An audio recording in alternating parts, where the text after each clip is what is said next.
This podcast is presented by Regions Bank. You're chasing your goals, and it's up to you how you want to get there. Let Regions Bank coach you with financial tips that fit your everyday grind. Visit regions.com/next-step to learn more. Regions, member FDIC.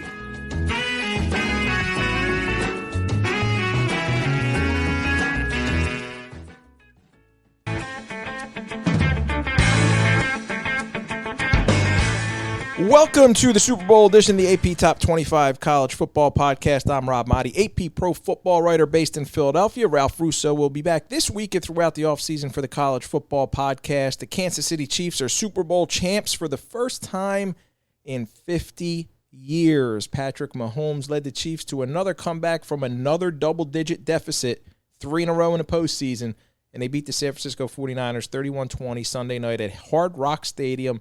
Andy Reid finally got his first Super Bowl title as a head coach. It took him 21 years, 2 tries, and 2 teams, but Andy will get his ring now. AP Pro Football writers Teresa Walker from Nashville and Dennis Waszak from New York were among the AP team with me covering the big game, and we'll get their thoughts coming right up.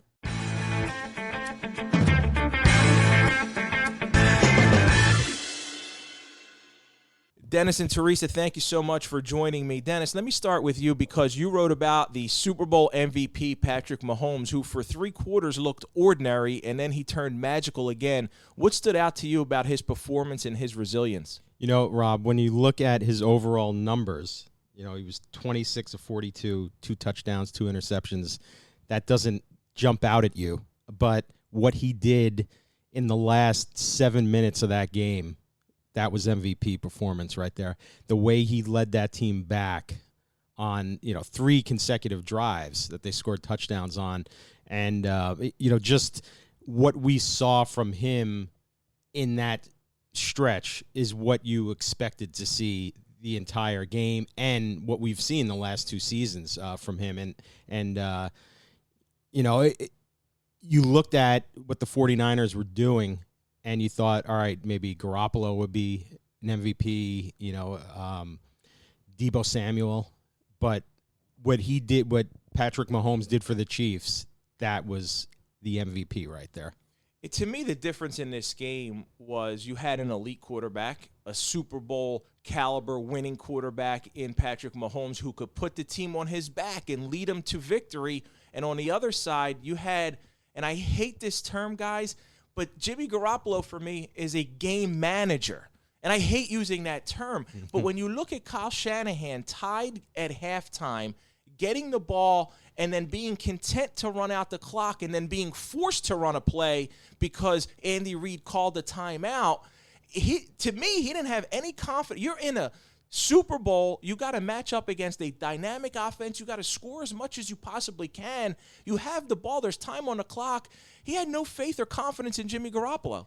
Yeah, I mean, that was what really stood out. You're in that position, and you have a guy who the franchise clearly believes is their future as far as their quarterback, and I mean, put it in his hands. Let him try to get that shot down the field right before the half, and then you get the ball right back. I mean, let's go. Let's toss the ball around. But it was weird how it all played out in the playoffs where they didn't throw a lot, and you just wonder what was going on there. It seems. What did he throw? 19 passes. It was 8 in the AFC, 8 in the NFC Championship game he threw, and I believe he had 11 completions in the game against Minnesota. So he wasn't playoff tested, and they relied on Raheem Mostert and the running game, which was dynamic, which was incredible, which was smash mouth, exotic, all that stuff. And they come out yesterday, and Deebo Samuel's running the ball. He's their best running back as a wide receiver. He's doing everything, and when it was finally an opportunity, hey, Jimmy, you got to win this game, he couldn't do it. Yeah, and the thing is, when you look at what he was doing early on in this game, he was very efficient. His numbers were really good. They looked at one point he was 17 for 20, and I turned to you and I said, there you go. There's your Super Bowl MVP. Probably start writing that now because you're writing about the MVP. Right. And then we start thinking, hey, maybe it could be Deebo Samuel, and obviously it flipped. Right, and it's funny, as you know, I was writing that story. I had 500 words on Jimmy Garoppolo until Patrick Mahomes took over. You know what? People don't understand how difficult it is to be writing on deadlines sometimes. They think we're out there and we're just having fun. We're enjoying the game. You had, and Teresa, I don't know if you heard this story, but Dennis, share it with the audience because they'll enjoy this. You had somewhat of a little snafu there at the end because you got to write your story. The MVP's announced. You have everything written, 2 different stories ready to go because that's what kind of professional you are. And then what? And then the story disappeared. We had a problem with both stories, I might add, because I had them stacked on top of each other. But yeah, we had a little technical problem, and I had to take a timeout, call an audible at the line, so to speak, and gather myself and reconstruct that MVP story. He was Joe Cool. He was cool, calm, collected like Joe Montana. Teresa, even the Associated Press, right? Even the AP has some technical glitches sometimes, but Dennis came through. He pulled out that story. It was fabulous. That's a challenge. We've all had those moments. I've had moments where I wanted to pitch my laptop and out the window of a press box, and you can't do that. Sometimes the best writing comes when you're having to completely rewrite what you just wrote. This is true. Yeah, this is true. We were talking about Patrick Mahomes and before we started with some of the throws he made that were exceptional. Like Patrick Mahomes, I don't think there's a throw he doesn't think he can make, and that's what makes him dangerous sometimes because cornerbacks in the secondary, safeties that guy can't do that. He's not going to try it. Maybe they cheat this way. Maybe they do that. And then he makes that throw. What stood out to you?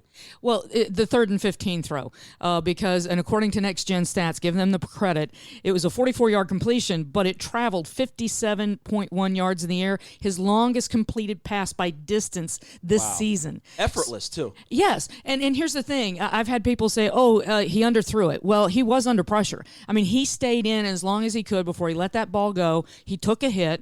And yes, Tyreek Hill helped him out coming back for the ball, but that's what receivers do. That's what makes a quarterback really good is when his receivers can help him out because every pass will not be perfect. It's impossible at this level, and yet they know that he can get him the ball as long as they keep working and give him a chance to find them, and that's what we saw in that 4th quarter. What was the most surprising aspect of that game for you? Because I thought the game started out with both teams trying to feel each other out a little bit. They were trying to maybe even set each other up for later in the game. And at no point did I really think, hey, we've seen the Chiefs come back down 24, down 10 twice in the AFC Championship game. And at no point did I think they're completely out of this. But once we got to the 4th quarter and that defense and Bosa and they're going strong, I'm like, hey, this could be a different story, and then it turned around. What was most surprising for you?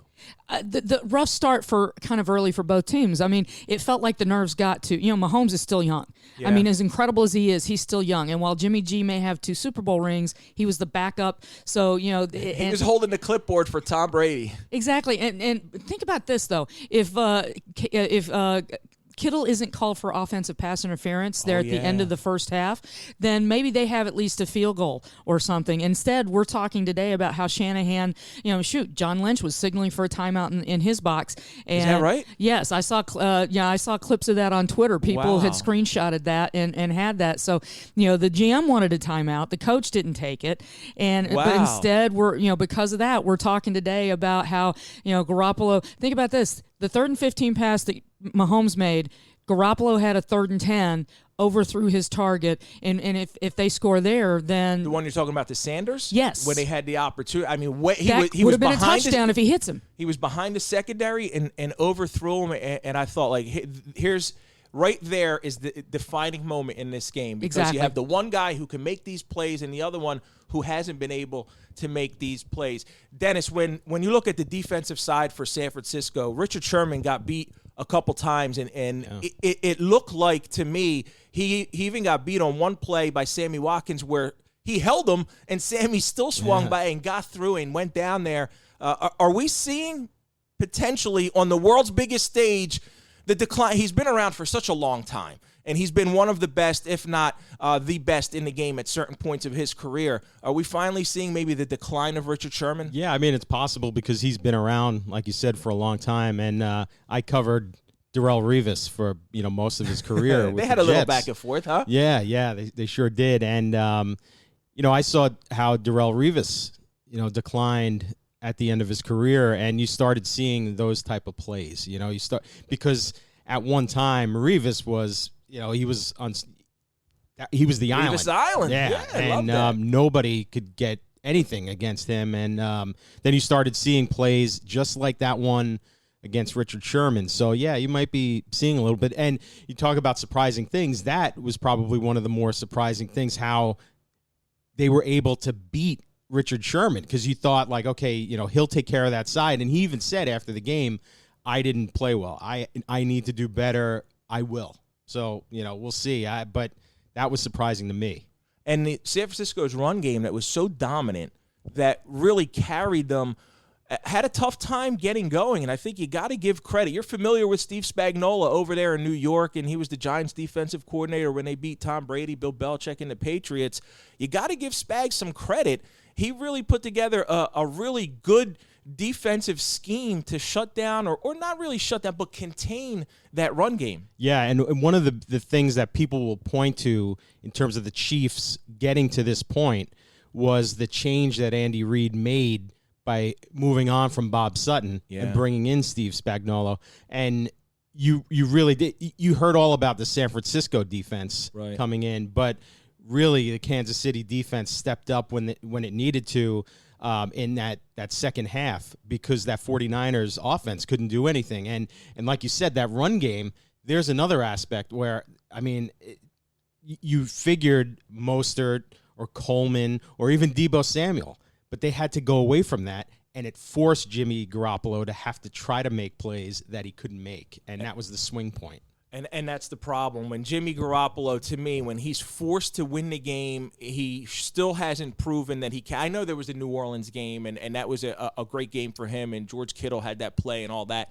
And we'll see. But, Teresa, let's talk about Kyle Shanahan, because now he's had two big-time meltdowns in the Super Bowl. One is the offensive coordinator of the Atlanta Falcons a few years ago, and they had the 28-3 lead against the Patriots, and they just couldn't add any more points, couldn't run out the clock and win that game, and we had the historic comeback by the Patriots. And now yesterday they have a 10-point lead with 9 minutes left in the fourth quarter. How long do you think this haunts Kyle Shanahan and tarnishes from his reputation as this mastermind? It hangs over him until he proves that he can actually score points, coach, and call the right plays in the fourth quarter and hold on to a lead and win a Super Bowl. I mean, that's the thing. Look at, Andy Reid finally kind of shed, probably an unfair title of, the guy who couldn't win a Super Bowl or win that big game, and he finally won it. Well, Shanahan has had a couple of fourth quarter meltdowns. I mean, in Houston in Super Bowl 51 against the Pats, when Julio Jones makes that big catch down the sideline, it was just a matter of maybe get a first down, kick a field goal, you're done, you're celebrating and lifting the trophy, and yet there's a sack, and then they get out of field goal range, and then the next thing you know, history is made by the Pats. So last night it was Patrick Mahomes making the history with the Chiefs. So until he can find a way to call the plays, to put his guys in position, and it's not easy. I mean, last night Andy Reid went for it on fourth down twice early and got both of them. You have to have that. It's a line, being aggressive enough to get the points, but not putting your team in a position to lose yardage and lose points and lose a game.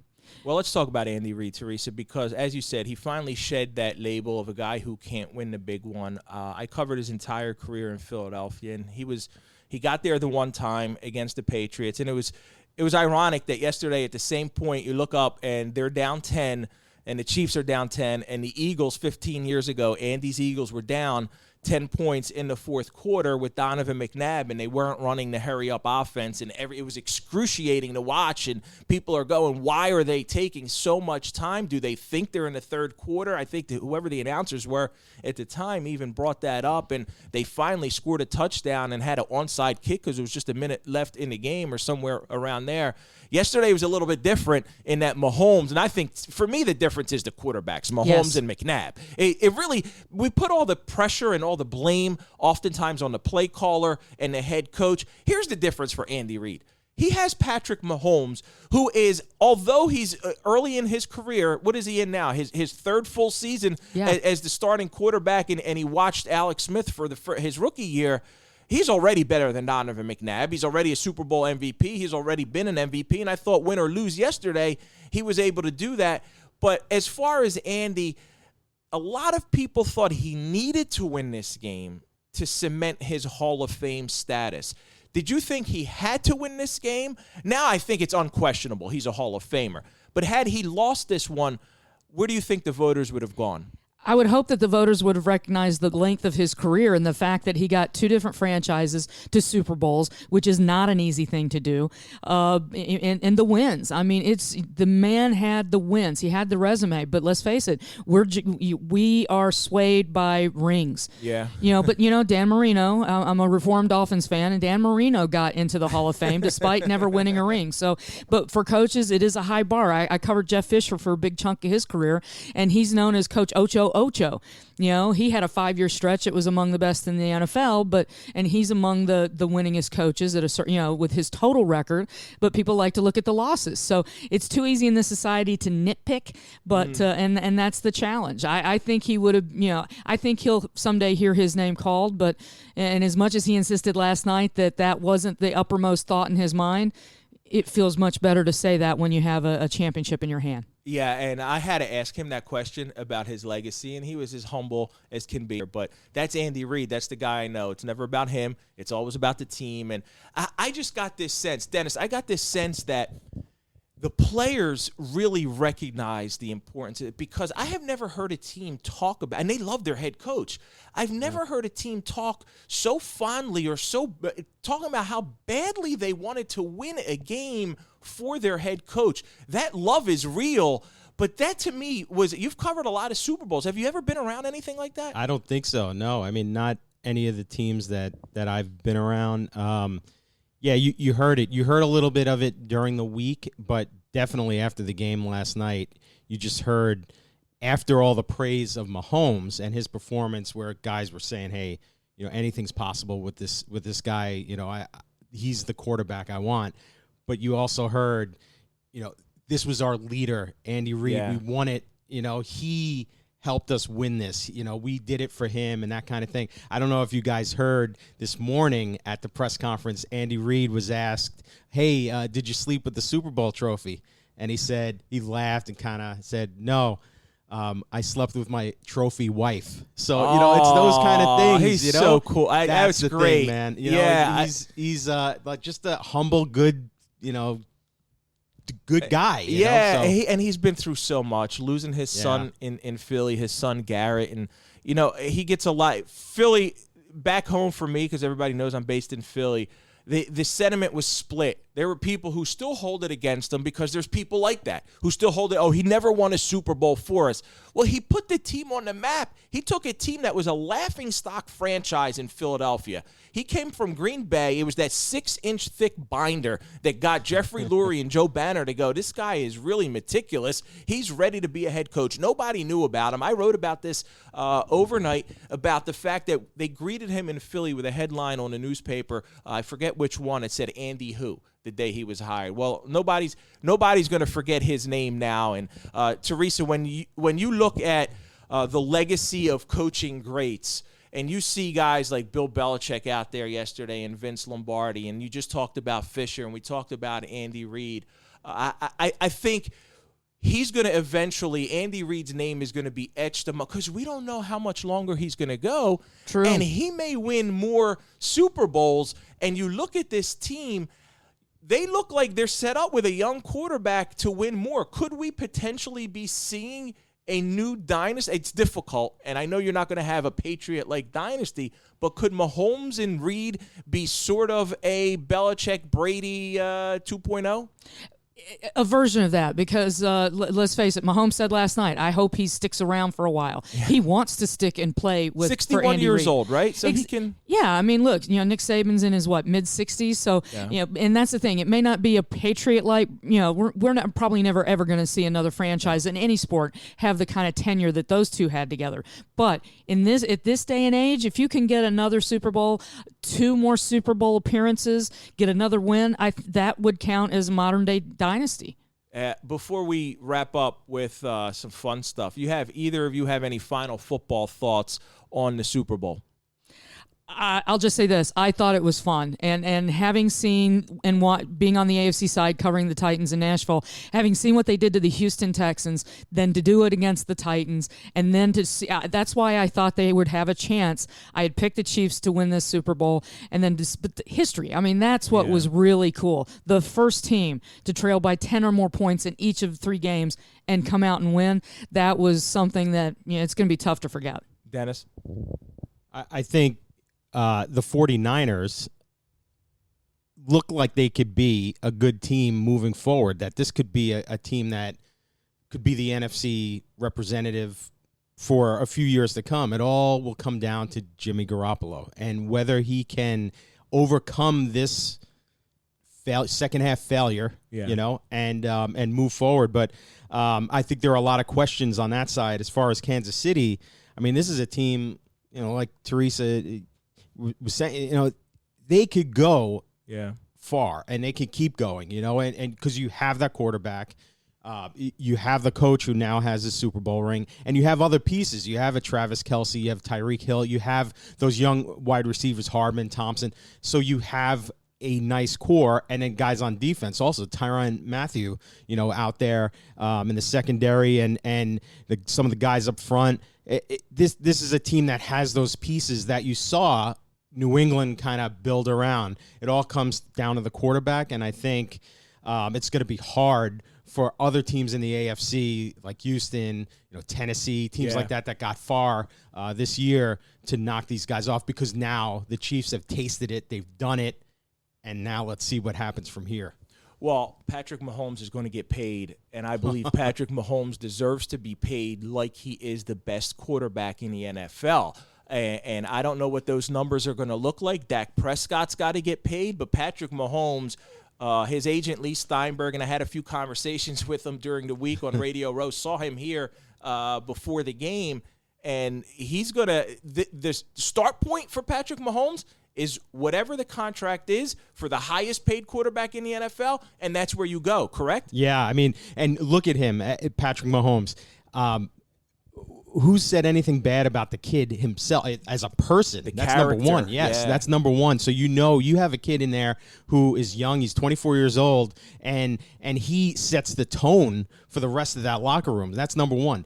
He's been the league MVP. He's been the Super Bowl MVP. You just throw that out there, and it's like, okay, now what? What are you guys going to do? Exactly there's like the negotiation from Mahomes' side. Like here, you got to keep that guy, right? So make it happen.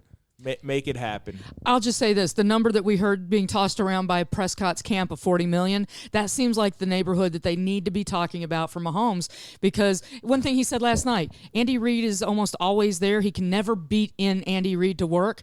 That tells me that's a quarterback trying to get in there to be the first in the building, and there's no drawbacks at this point about this kid. Character, performance, play, he's delivering on across the board. $40 million sounds like an insane amount of money. Does. How you fit that in the NFL salary cap structure? It's going to be crazy. That's going to be their biggest challenge to having a long-term dynasty. No doubt. Teresa, from your point of view, Dennis and I were sitting next to each other, and neither one of us got up during the halftime performance. I had my phone right up against there, and I was Facebook Live in it. I actually didn't pay much attention to it. I didn't, but I had to see it. How magnificent was that halftime performance? Because everybody's talking about it. J-Lo and Shakira, they did their thing, and they rocked it. It was fitting here in Miami. It was an awesome halftime show. I was standing. I was taking pictures. I loved every bit of it. I mean, Shakira's 43. J-Lo is 50. North of 50. So I just say props to them and helping show what women can do. I know there's some people who, weren't that happy, but there were also people who mistook the Puerto Rican flag for Texas. So is that right? Exactly. So there's always going to be people who aren't happy about things. It was an incredible show. The energy, I mean, everybody that was in that stadium was enjoying it. Yeah, I thought it was just fitting. Dennis, you were watching right there with me. I know you're getting your story, working on it, but what'd you think? It was fun, and that's all you really want. If it were up to me, it would be Metallica. You know what I mean? But that doesn't appeal to everybody. If we're gonna put out anybody for next year, I would like to see Elevation Worship or Hillsong, but that's just me. Yeah, so I mean, everybody has their taste, thing, right? But the thing is, the halftime show is supposed to be fun, and that's 100% what that was. I like the cool thing with all the fans in the stands had the little wristwatches, and they were all synced up, and it lit up the whole stadium. It was a spectacle, and it was really cool. It was really cool. So hey, there was a lot of shaking, there was a lot of dancing, and it was fun. That's hard to do. It's pretty impressive. I'll throw in KB too. How about you, Teresa? You got any requests for the NFL maybe halftime next year? Foo Fighters, please. Come on, Foo Fighters. But Skillet. But that's the. You like Skillet? I've seen them. You've seen them live. Yeah, they Okay. opened for Alter Bridge. Nice. A couple of months ago. Yeah, Okay. excellent band live. They're playing in New York in March. Oh, yeah. Outstanding. I'll just say this. A year ago, the Atlanta halftime show was kind of criticized for squeezing in Maroon 5 and trying. It's like, why didn't you use more Atlanta musicians? Well, guess what? That was Miami last night. It was J-Lo. It was Shakira. It felt like, being in Miami. I saw some people, it's like, wait, is this being dubbed into Spanish? And it's like, have you not been to South Florida in a while? Hello, this is an incredibly beautiful, vibrant community, and that was that halftime show. Well, Teresa Walker and Dennis Waszak, thank you both for joining me, and safe travels back to Tennessee for you, back to New York for you. Thank you, Rob. Thanks so much, Rob. Appreciate it, guys. Thank you.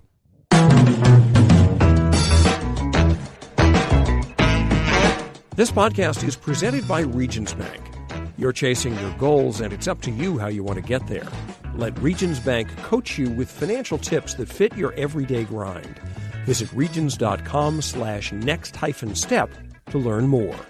Regions, member FDIC.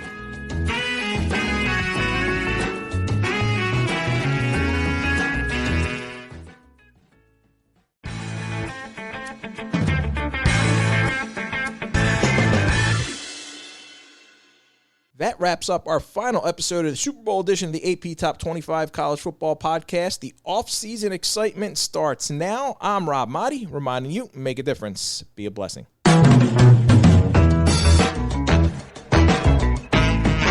This podcast is presented by Regions Bank. You're chasing your goals, and it's up to you how you want to get there. Let Regions Bank coach you with financial tips that fit your everyday grind. Visit regions.com/next-step to learn more. Regions, member FDIC.